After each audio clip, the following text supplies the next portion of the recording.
172वें जन्म में उन्होंने छोटे से थे, अनजाने में भी भूल इतने से थे, 7 साल के रहे होंगे, 8 साल के रहे होंगे, तब उन्होंने क्या किया, एक तितली को पकड़ लिया, जो तितली उड़ती है ना उसको पकड़ लिया और एक कांटा लिया, बबूल का कांटा होता है, कांटा लिया और उस तितली को ऐसे पकड़ लिया और उसको छेदते गए। जितनी बार उन्होंने तितली को छेदा उतनी बार तितली तड़फड़ाई और उन्होंने उसका मजा लिया। उनको समझता नहीं था कि इसको तकलीफ हो रही होगी, यदि यही कांटा कोई मुझे छेदते तो कितनी तकलीफ होगी, इसको भी तकलीफ हो रही होगी, तो उन्होंने ये नहीं सोचा था। और उसको छोटे थे, उम्र में छोटे थे, समझ नहीं थी, तो उन्होंने कांटा छेदा। जितने बार उन्होंने कांटा छेदा उतने ही बाण उनको लगे और सैया पर लेटे रहे। तो उन्होंने 72वें साल में देखा कि हाँ, इसमें मैंने पाप किया था। तो पाप जो है, सत्संग में कोई बात करता है उसका भी पाप लगता है, बहुत बड़ा लगता है। इसलिए सत्संग में जाते हैं ना तो मौन होकर के जाना चाहिए। जिनके छोटे बच्चे होते हैं, ऊपर को जो गुरुदेव ने तो ये श्रृंखला चलाई कि छोटे बच्चे होते थे उनको थोड़ा पीछे बिठा देते थे कि बच्चे शोर शराबा करें तो दूसरे को डिस्टर्ब करना हो। इसलिए सत्संग में कभी भी जोर से बात नहीं करना चाहिए। तो हम जैसे के ऊपर हम आपको बात बताने चाह रहे थे, तो उन्होंने कहा कभी दरवाजे को ताला न कोई होता था, हर एक आदमी बेखौफ होके सोता था। आज सो सकते हैं क्या बिना ताले के? और सो गए तो फिर क्या हो जाता है? तो क्या वो बिगड़ गया? चिंतन बिगड़ गया, आचार विचार व्यवहार बिगड़ गए, चरित्र बिगड़ गया। तो इसी के कारण हमको दुख कष्ट मिल रहे हैं। और जाने अभी ऐसे इस रफ्तार पे बढ़ते जाएंगे, नहीं सुधार करेंगे तो क्या होगा? न हमारे बाल गोपाल को हवा शुद्ध मिलेगी, न वायु शुद्ध मिलेगी, न विचार शुद्ध मिलेंगे, न खाद्य पदार्थ शुद्ध मिलेंगे, न कोई वातावरण शुद्ध मिलेगा। तो क्या होगा? उसका बच्चों का जीवन गड़बड़ा जाएगा और पूरा का पूरा श्रेय किसको जाएगा? बड़े बुजुर्गों को जाएगा। बड़े बुजुर्गों को क्यों जाएगा? कि उन्होंने वातावरण को सुधारा नहीं, उन्होंने कोशिश नहीं की खाने कमाने में, पैदा करने में, और समय सारा गवा दिया। ऐसा तो क्या हमारे जन्म इसीलिए मिला कि खाने कमाने में आयु गवा दी? क्या खाने कमाने के लिए जीवन मिला, बच्चे पैदा किए और मर गए? नहीं, ये तो पशु भी कर लेता है। हम क्या पशु सा जीवन जिए ना? हम जो मनुष्य जो है परमात्मा की महत्तम कृति है, मनुष्य परमात्मा की महत्तम कृति है। उसको क्या करना चाहिए? औरों के हित जो जीता है, औरों के हित जो मरता है, उसका हर आंसू रामायण, प्रत्येक कर्म ही गीता है। हम इसमें मुँह बजाने के लिए, गीत सुनाने के लिए और अपनी अच्छी अच्छी बातें सुनाने के लिए नहीं आए। हम जीवन को आमूल परिवर्तन करने के लिए गुरुदेव का संदेश लेकर के आए, माँ गायत्री का संदेश लेकर के आए। क्या होगा? यहाँ के जो भाई बहन हैं, जहाँ तक हमारी आवाज़ जा रही, जहाँ तक नहीं जा रही, वहाँ के लिए भी प्रार्थना करेंगे, मौन प्रार्थना करेंगे। और मौन प्रार्थना में एक शक्ति होती है कि आमूलचूल परिवर्तन होता है। तो इसमें क्या होगा कि हम ये बहन जी जो हमारे साथ में आई हैं, मालती दीदी, वो भी उसके घर में भी बहुत बड़ा काम चल रहा है, वो पूरा फैला पड़ा था और खुदाई का काम चल रहा था और वो छोड़ करके आई। क्या के लिए? कि पावन पर्व आया है और किसी ने बोला है, भैया ने बोला है कि हमको वहाँ पर चलना है, तो गुरुदेव का संदेशा लेकर के चलना है। और हमारे यहाँ पे भी वही काम चल रहा है और 1 साल से काम चल रहा है, ऊपर बनाया है मकान, तो उसका काम चल रहा है। लेकिन हम आए क्यों? और वो काम वाले बोल रहे थे कि देखो हम आदमी लगे, मजदूर लगे हैं और दीदी इतना काम छोड़ करके वहाँ जा रही है। तो मैंने कहा भैया इसका मर्म आप नहीं जानते, जीवन अपने लिए नहीं, ये काम तो चलता आया है, चलता रहेगा, लेकिन ये पावन पर्व बार बार नहीं आएगा। और बड़ा सुयोग से ये पावन पर्व आया है, इसमें बहुत सारे योग मिल रहे हैं। तो इसमें क्या होगा? 4 लोग ही सही, लेकिन उनके माध्यम से उनके जीवन में यदि सुधार आ गया तो क्या होगा कि उनका जीवन धन्य होगा। उसका पुण्य फल कितना होता है? बहुत बड़ा होता है। और मानव जन्म इसीलिए मिला है। परम पूज्य गुरुदेव ने आज जीवन पूरा का पूरा जीवन लगा दिया किसके लिए? कि औरों के हित जीने के लिए, समाज के सुधार के लिए। उन्होंने कहा धर्म की जय हो, धर्म का नाश हो, प्राणियों में सद्भावना हो, विश्व का कल्याण। अपना कल्याण, विश्व का कल्याण, विश्व का कल्याण के लिए। तो फिर अगली पंक्ति क्या कहती है? अगली पंक्ति कहती है इसकी कि न हमारे देश में क्या होते थे? न जुआरी, न शराबी, न चोर होते थे और ऐसे होता था, ऐसा वातावरण ही चहुओर होता था। फिर अगली पंक्ति कहती है हमारा देश ही मालिक था हर खजाने का, यही था सोने की चिड़िया। इसको सोने की चिड़िया बोलते थे ना। यहाँ पे क्या बोला उन्होंने? हमारा देश ही मालिक था, हर खजाने का मालिक था हमारा देश, और यही था सोने की चिड़िया गुरु जमाने का। वक्त हासिल था। देवघर इसी कहाने में जहाँ में एक ही दर था सर झुकाने में, सर झुकाने के लिए एक ही दर था। बाकी सारे देश, कोई भूटान माता कहता है क्या, कोई अमेरिका माता कहता है, पर भारत माता सबको ही कहता है ना।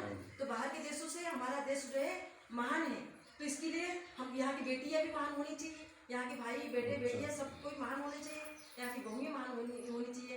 और अगली पंक्ति में आता है कि यहाँ की देवियाँ कैसी थी, यहाँ की नारियाँ कैसी थी, तो उसमें हम अगले पंक्ति में आपको बताएंगे। देखिए, यदि आप यहाँ पर आकर के आज का समय देते हैं तो आपका गृहस्थ जीवन पुष्प सा नहीं खिल जाना, तो गुरुदेव से कहना। पर क्या होगा, शर्त एक है, कौन सी, कि जीवन को आमूलचूल परिवर्तन करना होगा समय पे। तब साधना करने की क्या होता है, हेम नियम आसन प्राणायाम ध्यान धारणा समाधि और प्रत्याहार। प्रत्याहार गुरुदेव ने ये कहा है, प्रत्याहार का मतलब होता है कि भक्त और भगवान को एकाकार हो जाए, एक रूप हो जाए।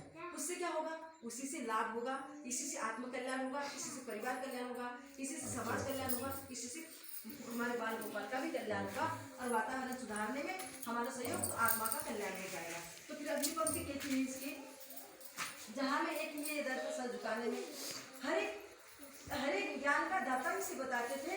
कलाएं सीखने सारे दुनिया के लोग यहाँ पर आते थे कलाएं सीखने के लिए, और ऋषि मुनियों का भी यहीं पे निवास होता था, और ज्ञान का भंडार घना उनके पास होता था। फिर उन्होंने कहा, दिशाएं गूंजती थी वेद की ऋचाओं से, और सुगंधित सारे फैलती हवन की हवाओं में सारी सुगंधी फैलती थी।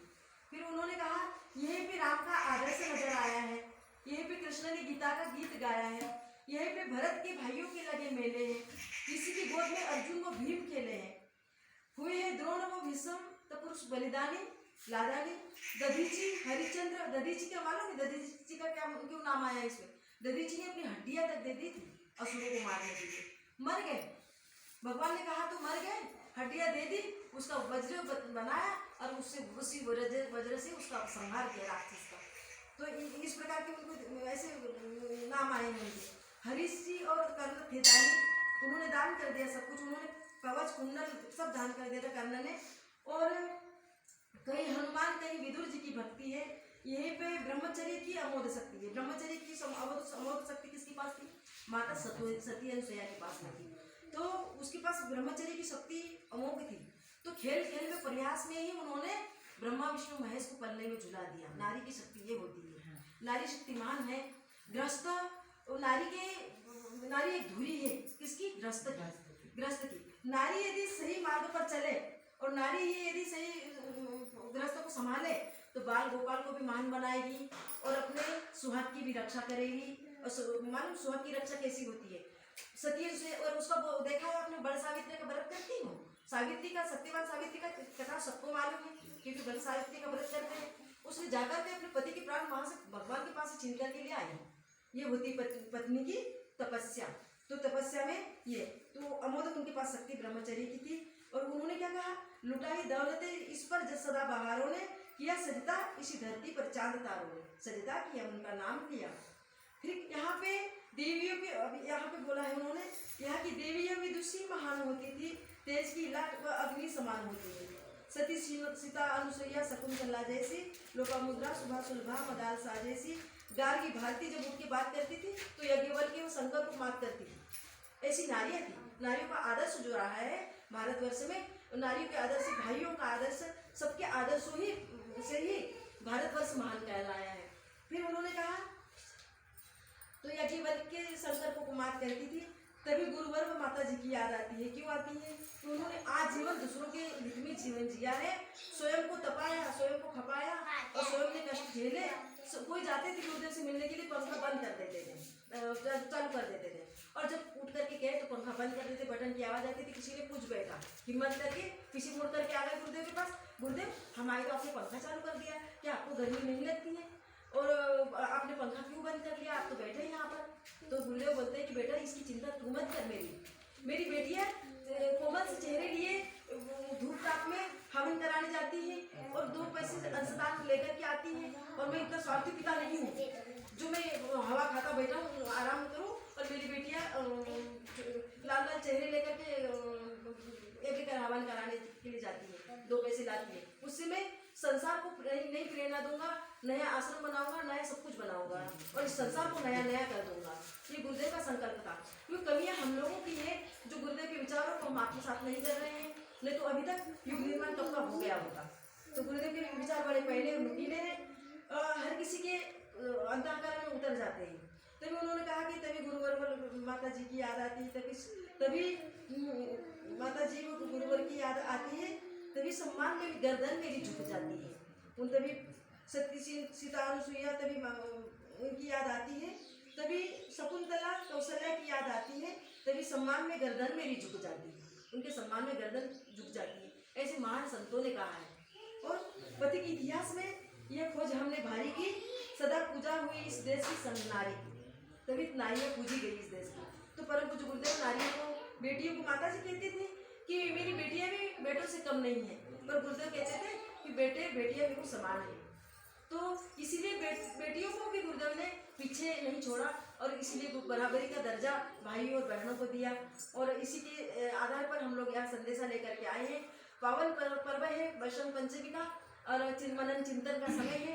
आज से आप नया कुछ मन लेकर के जाइए यहाँ से। छोटा कार्यक्रम सही, छोटा बड़ा कहाँ से होता है? शब्द तो वही रहते हैं, ज्ञान वही रहता है, भक्ति वही रहती है, शक्ति वही रहती है, लेकिन बस उपस्थिति कम और ज्यादा हो जाती है, बस हवन कुंड कम और ज्यादा हो जाते हैं, बाकी हर चीज वही रहती है।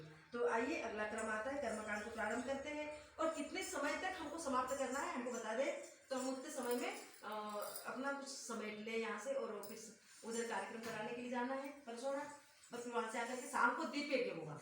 दीप यज्ञ में आप इतनी बहनें बैठी जी, आप इतनी बहनें बैठी पूरे गांव में घूम जाइए, हर एक घर में जाइए, उनका दरवाजा खटखटाइए और अपनी गुरुदेव का संदेश सुनाइए और उनको कहिए कि दीप यज्ञ हो रहा है। इसमें आज 4 योग मिले हैं, 5 योग मिले हैं आज, और 26 जनवरी का पर्व है और वसंत पंचमी का और भी सिद्धियां है आज के इसमें पर्व में। तो इसको सब लोग आकर के नया जीवन, कुछ नई जीवन की शुरुआत करें।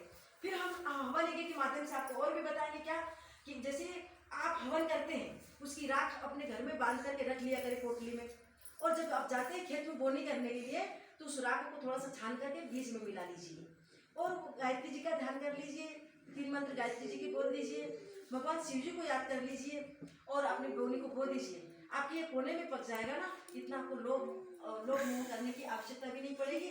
तो हमने अभी भी बताया ना कि वो राई को पर्वत बना देते हैं एक क्षण में, और एक क्षण में पर्वत को राई बना देते हैं। पंगु चढ़े गिरिवर गहना, और लंगड़े को भी पर्वत पर चढ़ा देते हैं। घटाने और बढ़ाने में इशारा उनका काफी है, तो गृहस्थ को भी बढ़ाने में उनका इशारा काफी है। तो आप गृहस्थ में इतने लिप्त नहीं, कभी ऐसा सब पर्व आता है